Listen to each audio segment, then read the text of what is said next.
Miss হবে না আপনার পছন্দের টিভি শো। দেখুন জি5 অ্যাপে একদম ফ্রি। রাজ আমার স্বামী মা,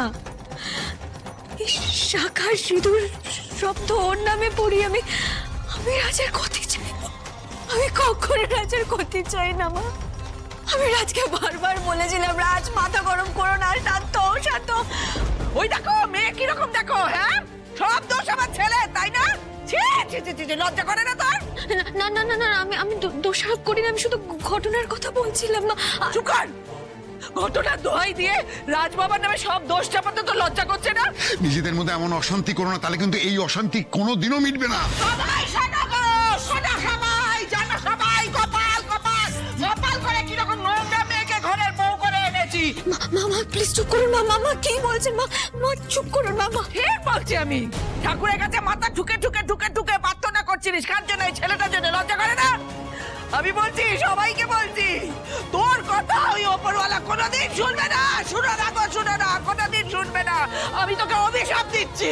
এভাবে বলবেন না মা, আমি অকারণে নার্সিং হোমে থাকিনি মা, থাকার যথেষ্ট কারণ ছিল, আমাকে একবার বলতে দিন। শুনবো না, শুনবো না, শুনবো না, তোর কোনো কথা শুনবো না। মিথ্যাবাদী কোথাকারের।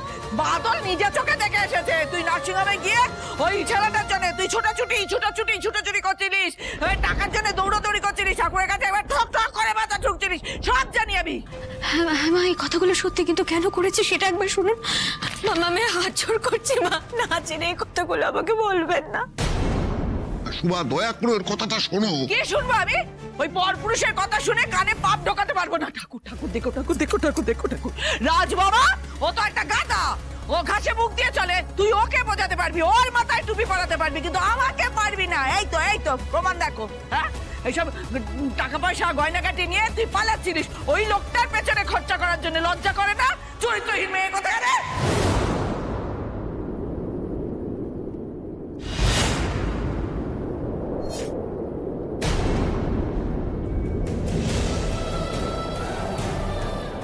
তোমার মাথা খারাপ হয়ে গিয়েছে। দয়া করে তুমি চুপ করো। তুমি যা নয় তাই তুমি মেয়েটাকে বলে যাচ্ছ। তুমি ঘরে চলো সুভা, আমি বলছি তুমি ঘরে চলো। তুমি যদি ঘরে না যাও আমি কিন্তু এই বাড়ি ছেড়ে চলে যাবো বলে দিচ্ছি। মা তুমি একদম চিৎকার করো না, ঘরে চলো, তুমি শরীর খারাপ করবে। আমাকে মুখ পুরি অলক্ষী কোথাকারের। আমার সংসারে আগুন লাগাতে আছে ও। আমার সংসারটাকে ভেঙে দিয়ে তোর শান্তি হয়েছে তো?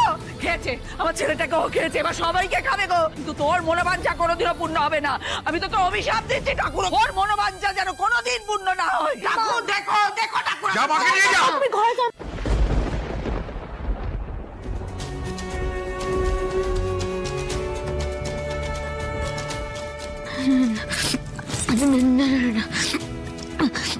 বাবা মা যাই বলুক না কেন, আমি কেন বসে আছি?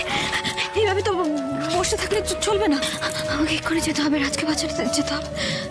কিন্তু মা যে গয়নার পুটলিটা নিয়ে চলে গেলেন, গয়না আমি কি করবো? কিভাবে টাকা জোগাড় করবো? আমি ঠাকুর কি করবো আমি?